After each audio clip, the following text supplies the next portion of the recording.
ご紹介ありがとうございます。岸中西が発表させていただきます。災害衝動対応時においては被害状況の把握というのが大きな課題の一つになっています。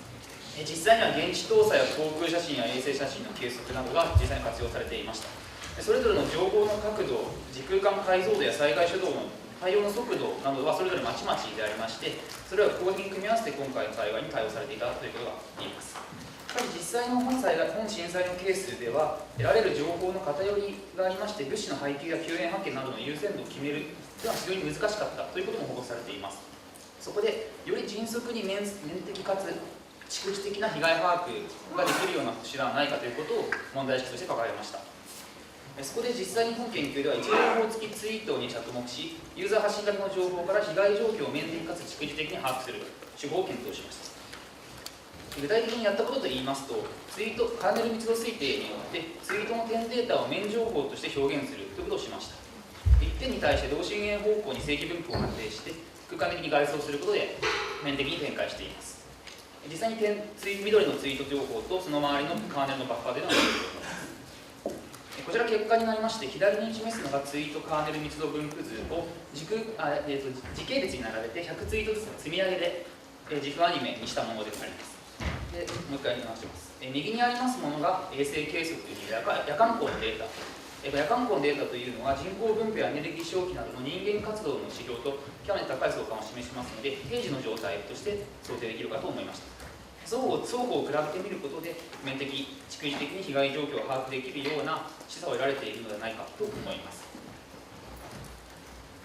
それでは続いて具体例の説明に移ります。先ほどの夜間光を思い出していただきたいんですが、今回時間の都合上、本来的な蓄積的な把握と言っていますが、最終的な図を用いて説明いたします。沿岸部のツイート分布なんですけれども、こうやって見て取れるように実際の都市分布と比較的似ているということが言えます。しかしながらこれら実際に具体的に見てまいりますと、ほとんどが JP ファインダーあるいはフィンカといったアカウントから発せられているものであるということもすぐに分かります。逆にですね、実際実的に地図を作っていく際にこの2アカウントを除けば沿岸部からのツイートがほとんどないということも分かりまして、それゆえ被害の甚大さを示唆しているのではないかといったことも得られました。で実際そういったこの2アカウントを除いたマップを作っていきますと、そういった地域から新しいツイートが出てきたとなりますと、そのツイート着目すべきなんじゃないかといったこともすぐに把握できるという可能性を示唆しています。で今回沿岸部からそういった例見られないので、内陸に目を移して、説明を続けます。例えば遠野市ですけれども、赤いくなってますが、飲食店の店長が頑張ってツイートをされていて、通信回線の状況であるとかそういったものを逐次報告されているということ。それから鳴子温泉には直後に訪問客がいてツイートしているということ。一関市街であれば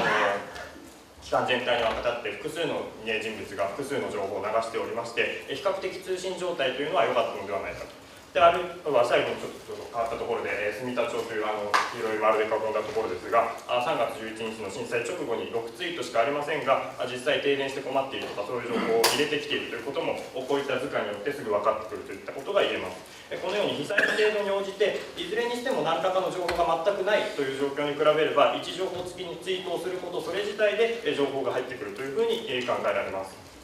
で最後に他のデータと重ね合わせた場合にどうなるかという例を簡単にご紹介します。これは仙台平野の津波浸水域、赤い線で示したものですが、それと重ね合わせたものです。夜間光データというのはもっと沿岸部まで、仙台平野の沿岸部まであるのに比べて、実際のツイートデータは津波浸水域のあたりでとどまっている。実際具体的にどういう関係にあるか今回まだ何とも言えませんけれども、このように多くの人が位置情報を発信すればするほど、その相対的に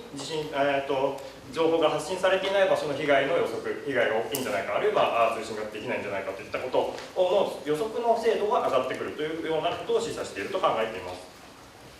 以上まとめますと次の災害に向けてなんですが、今回見てきましたように位置情報付きツイートデータというのが被害地域を推定する、しかも蓄次的に初動対応に対応できる形で推定する手法になり得ると考えています。ですがこういった情報当然しかもツイートデータですので全世界どこでも使えるというメリットありますが、単独では限界ありますので、例えば普段の状況とどう比較するのか、それからすでにもう調査行ってるところのデータ、ツイートデータっていうのはそんな重視しなくてもいいんじゃないかとか、そういった今後具体的にどうこれを利用していくのかといったところで即興的なシステムを作っていく必要があるのではないかというふうに考えております。以上で発表を終わります。ありがとうございます。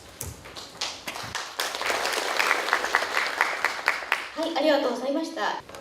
興味深く拝見しました。実際、消防、警察、自衛隊、すべて建物を見て回っております。それで家に丸ですとか、天気でメイクしまして、いたいない罰だったり、死体者だったりですね、その被災の大きさは測る上ではいいかと思いますが、実際には全部の家々を回っているという状況もございます。参考まで。あ